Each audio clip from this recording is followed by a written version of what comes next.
Hello and welcome to another edition of Talking Bollocks with me, Richard Teggett, and me, John Bailey. Yes.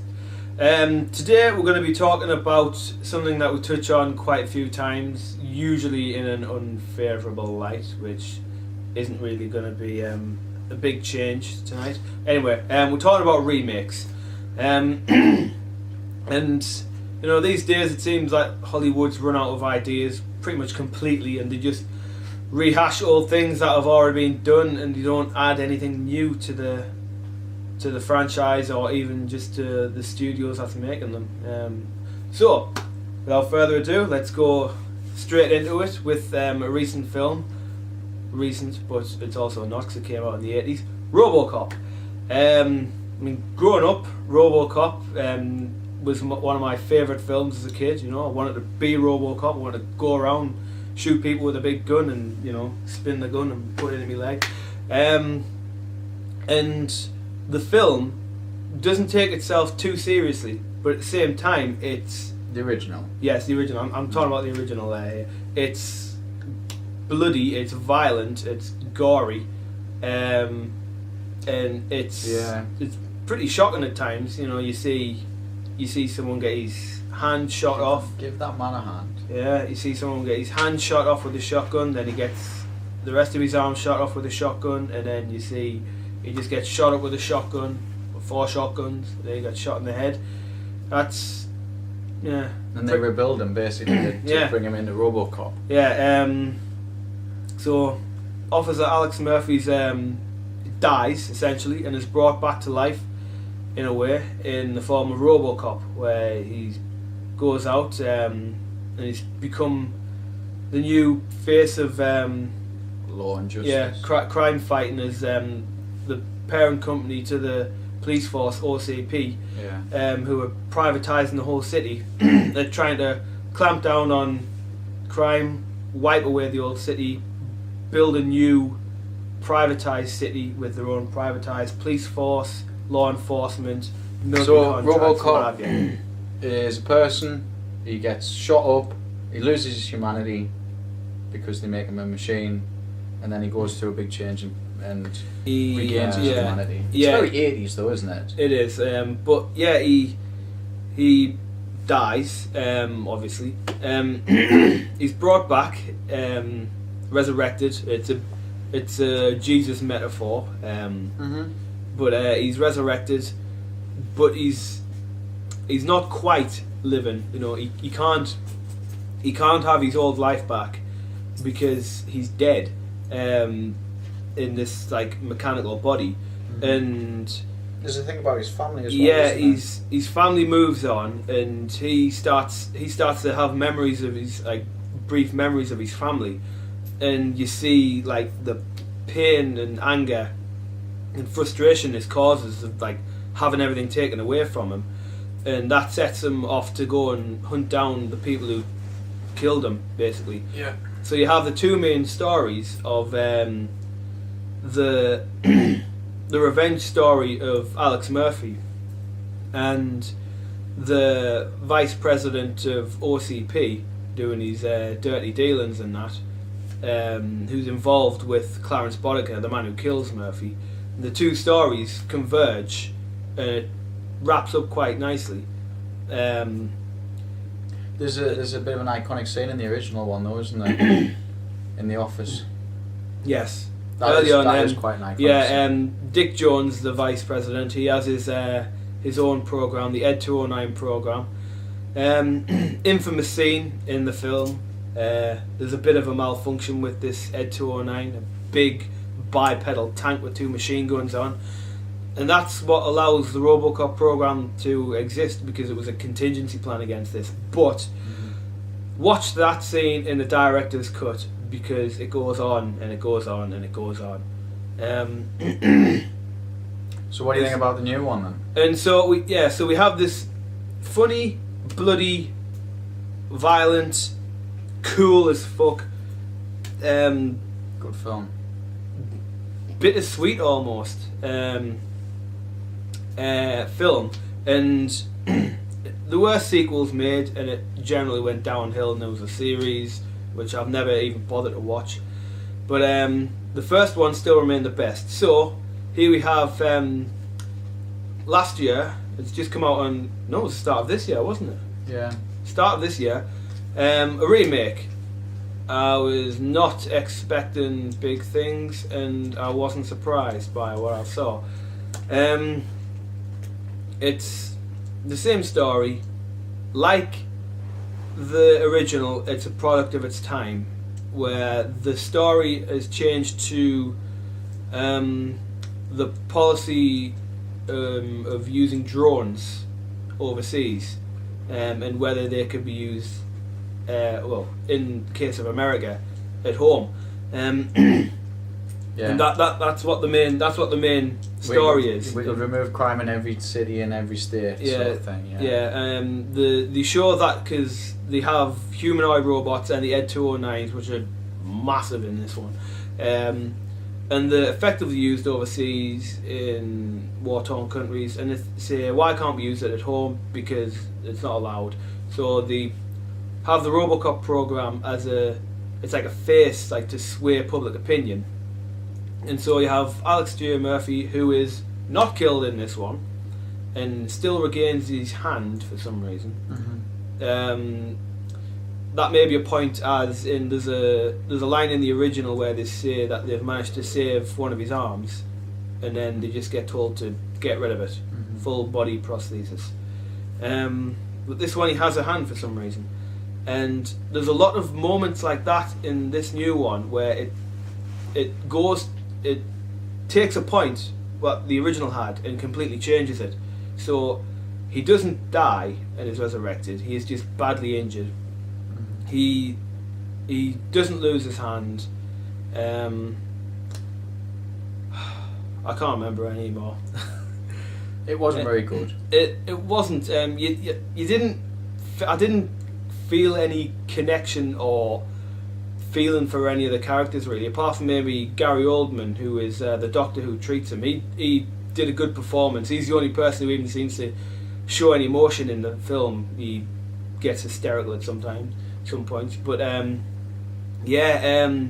especially some of the dialogue, especially with Michael Keaton's character, who is the head of Omni Consumer Products, OCP, and he just, there's some points that I remembered where it's RoboCop.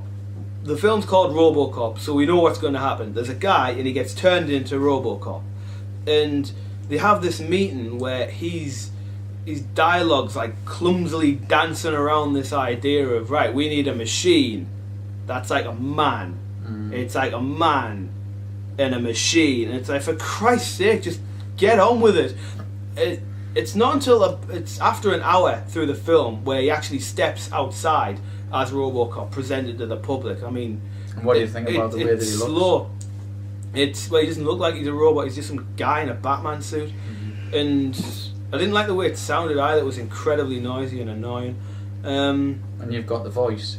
Yeah, his voice. He's just some bloke who's, I don't know. Like you say, he's Joel Kinnaman, I think he was called. The actor, he just wasn't very convincing, to be honest. Give us an opinion on the new one. It's not very good. Give us your opinion on the old one. It's awesome. There you go. But I can feel myself getting a bit angry talking about this new one, because it's just not very good. It's one of those films that could have been a lot. Yeah, I mean, even going back to the people who, the main baddie, if you will, the person who kills Murphy originally, well, he doesn't kill him in this new one, but the main antagonist, who he's really got it in for him, and he just gets bumped off about 2/3 of the way through the film, and then it's like, okay, I'm going to go after OCP now, because they want him dead now, and so the two storylines don't mesh.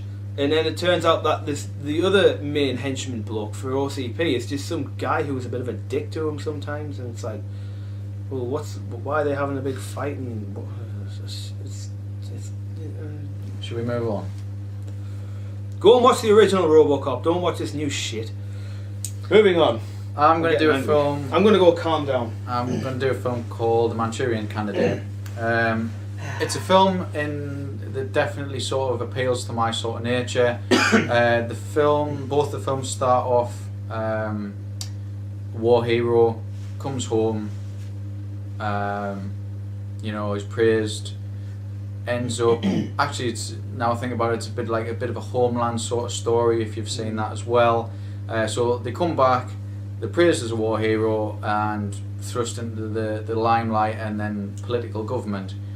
The main guy, especially in the new one, acts very well, I thought. I really enjoyed it.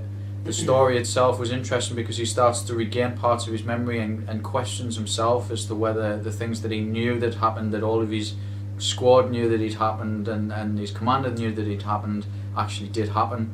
And he eventually works out that they hadn't and something was wrong. It's a bit of a complex storyline, and I have to admit it took me a couple of watches to really understand the full thing. Your concept of it, once you get to the end and you understand what's happened, isn't particularly difficult, but to fit the timeline together and to see the things that seemed to be real but actually weren't, and things that weren't real that were, it's difficult to get it all together. It's like a lot like paranoia and it is, what's delusional. Well, that's it, because he thinks he's losing his mind. And he thinks, well, I can't think that these things are true, and he goes to see people and they deny it straight away because they're part of the conspiracy. And then he goes to see his mate who's in the government and who's actually runs for president. And it's good because he then goes to see one of his other friends who's obviously the brainwashing tactics not really worked.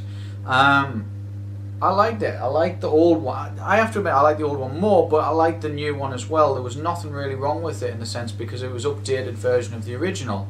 There is a really good bit where he works out what's going on, and it does a flashback towards him in basically a concentration camp run by the American government on American soldiers, and he eventually goes back there again. It's a nice concept, well, not a nice concept, but it's a good concept for a film. It works very well. It's come from a book originally, and I have to admit, there were some parts in the book that should really have been in the film, but all in all, they've taken the story on both of them quite well. The different films have a spin on them, it's like contemporary. Yeah, and it does work quite well. The original is better, as I think pretty much, well, nearly all of the ones that we'll be looking at will be, but there's nothing wrong with the new one either. As a theme for remakes, this was one of the ones that really stuck out for me. It was something that came to mind quite quickly, mainly because of the ability to remake a film that was already quite complex without totally fucking it up. It's not the greatest film in the world, I appreciate, but they've kept the essence of the film, which is, for Hollywood, in my opinion, quite unique. Yeah, that's a bit of a success story. Yeah, they don't usually manage it. They usually take a really good, complex film that people love, and then sort of, well, RoboCop it, really, and just... Oh, boy. Yeah, well, yeah, that as well. So, yeah. What's your next one? Oh. Well, yes. It's another angry one. It's not the yeah. Back in the 80s, when everyone was still gripped in Cold War paranoia, we had the film Red Dawn, which it was classic or cult, call it what you will. It was just pretty cool. It's the fictional story of after the Second World War, Soviet forces actually come to prominence, and by the time the 80s come around, there's Nicaragua and Mexico, I think, communist forces, and they start to invade American soil, along with Russian forces on the east side. So it's told through the eyes of high school kids who have to escape from the school which has been attacked by the incoming soldiers, and they run off, load up with weapons, and hide out in the woods. At first, they're just trying to survive in the woods, and then they start to attack the Soviet forces. Eventually, becoming quite a thorn in the side, Mm-hmm. become known as the Wolverines, which was the mascot in school. And people start to get to know the name Wolverines, and it's set over about a 6-month period. It actually brings up the month, like it parts, and you do get a sense of the passage of time, how they've been like a resistance force living out in the wild as they get dirtier and the clothes get broken down and replaced with what they've taken from dead soldiers, and it's really good, and it's like a good like character development, especially with one of the characters who just learns to become like a really good warrior. He's a guerrilla fighter. Yeah. But yeah, it's not a happy ending, I'd say. It's a hopeful ending, but it's not really a happy one for the characters, really. It involves sacrifice. It's a very, you could say it's a bit of a flag waving thing. Sacrifice for a greater good, blah blah blah. But it works well, and it's a good story, and it's a good end. But recently we've had the remake of Red Dawn, which involves Chinese. Oh no, sorry, it's not Chinese because we want the Chinese market. It's North Koreans. North Koreans attack America and manage to completely wipe out everything electronically. Is an EMP. Yeah, sort of like in an EMP style, and then invade like they do in the original.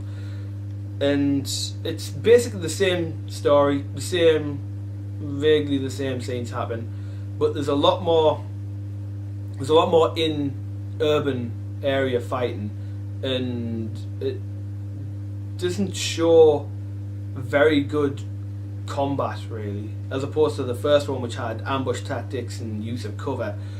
This new one just has like the very cliched, we'll just walk down the street and shoot some bad guys who can't shoot us because we've got no training. It's like you don't feel as much a connection with the characters, especially the main character, who wasn't even the main character in the...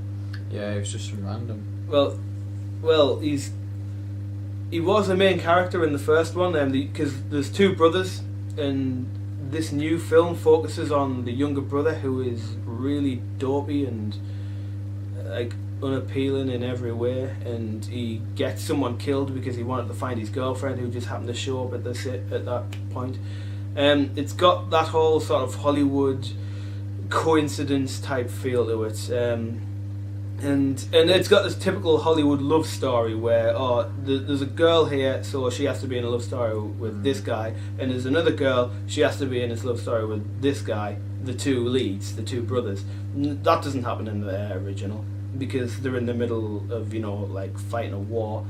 But did you think, in comparison to the original, the new one felt a bit half-arsed? well, yeah, of course. I mean, do you know what I mean? Because they wipe out all the technology with this EMP, but then all the technology's still working. Yeah, it's sort of it just didn't. Yeah. Also, there's a hell of a lot of product placement. I mean, they just go raid a Subway, and then they're all sat there eating Subway, talking about Call of Duty, and it's just like, oh, fuck off.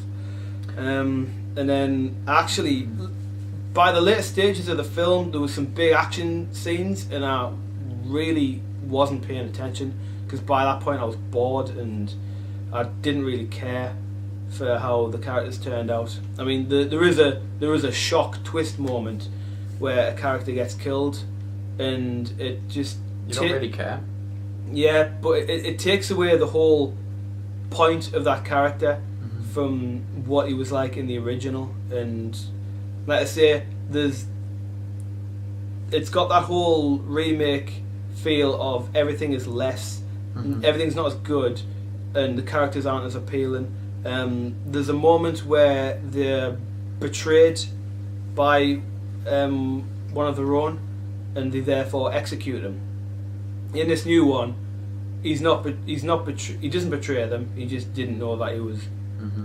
He unwittingly revealed didn't know the things that he was doing. Yeah, he unwittingly revealed the location, and then he just volunteers to stay behind in a heroic last stand, which you never see. Yeah, and so it's just like, it's Not brilliant. Yeah, you know, it's like PG-13 shit. Like, well, it's not, but it feels like it is. It's like the new RoboCop. I mean, I can't actually remember how it ends. Oh yes, I do. It's very yes. You do actually see someone waving an American flag somehow in a concentration camp while they're revolting. And it's all very yay.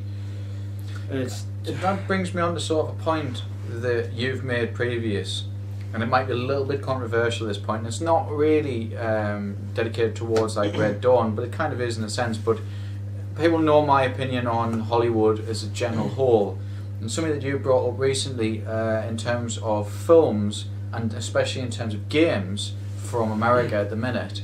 Not entirely. I think I know what you're going with. So you've got America likes to make films about the Second World War, about Vietnam, about Korea. There's not really much they can deviate from. You know, they know how it started, they know what the middle was, and they know how the end was. But if they make a new film about war, it's a fictional war. It's a fictional war in which America is not the aggressor. Always.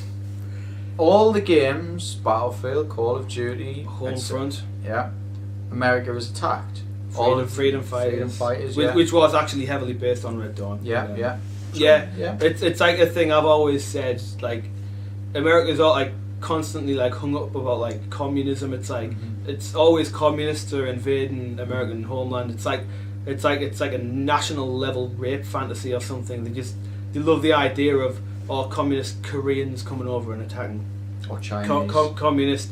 Like Chinese or Russians, whoever. If it's Japanese. Communist, just attacking America, so we have to defend them and blah and blah then blah. we take it back. But in reality, you've got Iraq, Afghanistan. You know. I think less about politics the better. But you get the idea. But I'm not saying that makes a bad film, because I've just watched Lone Survivor, and that is a very good film, and that is set in the recent operations in Afghanistan.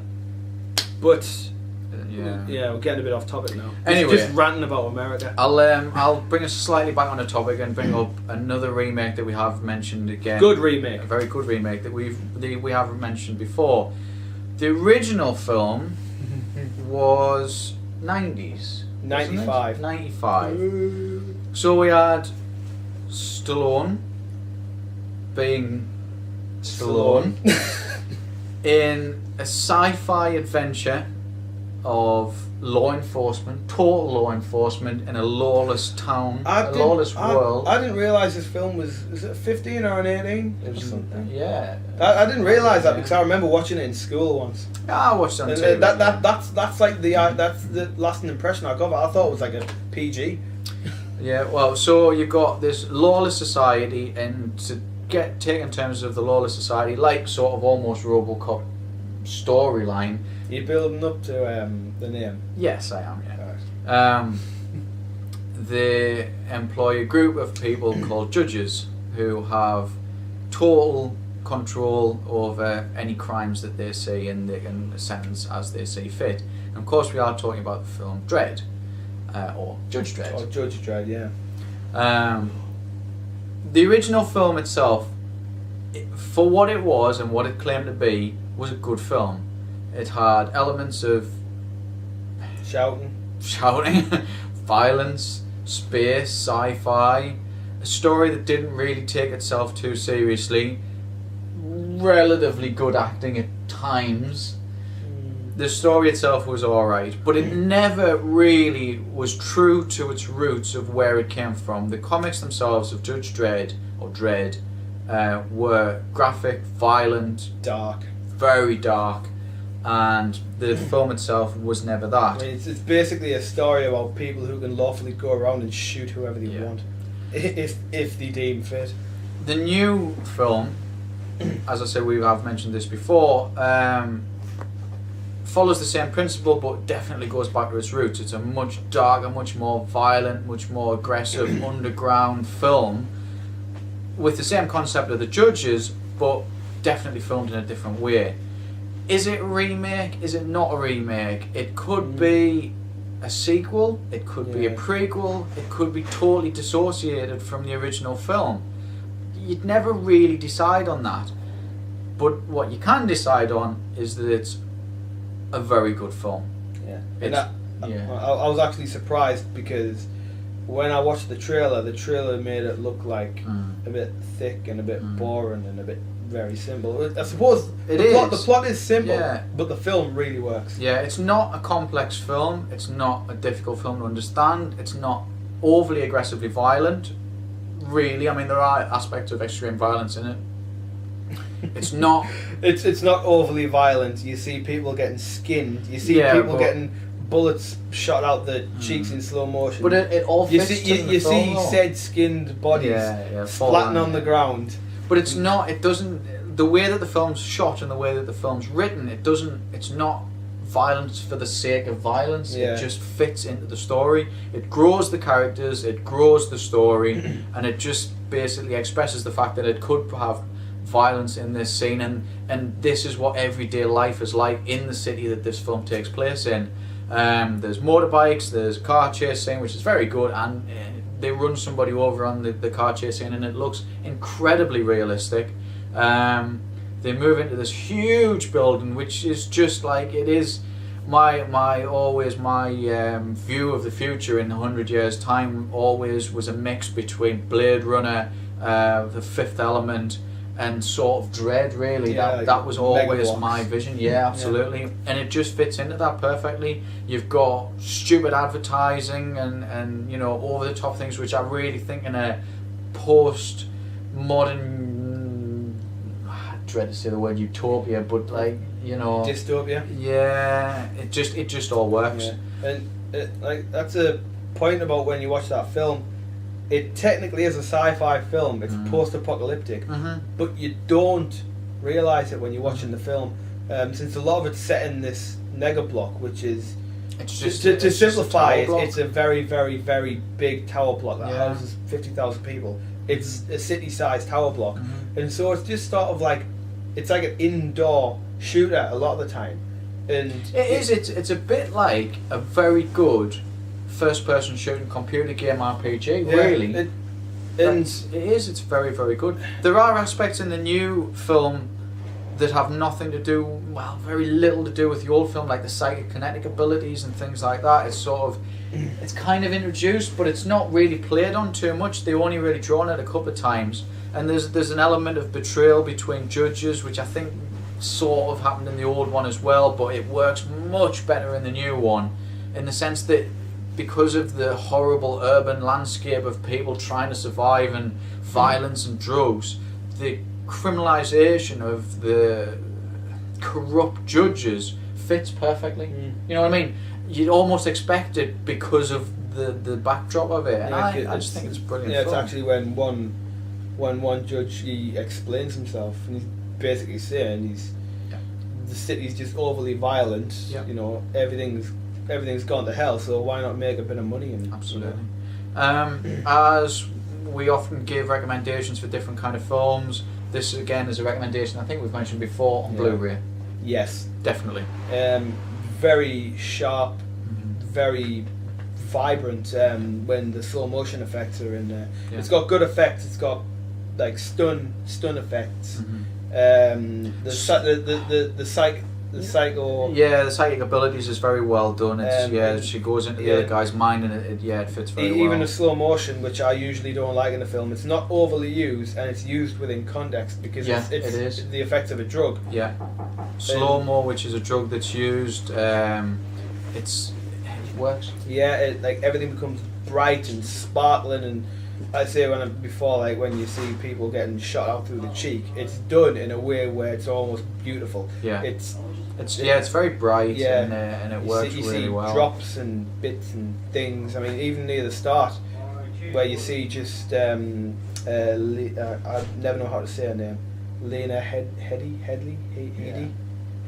Cersei from Game of Thrones. Yeah. She's just splashing in a bath like that, but it's in slow motion as you're watching along with her and just watching the water, because you can feel the drug happening without really knowing about it. Like that's the introduction to the drug, sort of. Anyway, I think we've rambled on a bit too long. The acting's very good as well. Yeah, it is very, very good.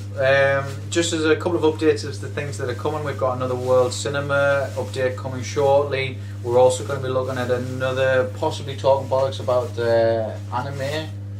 Yeah, we're gonna go maybe. through animated films. Yeah.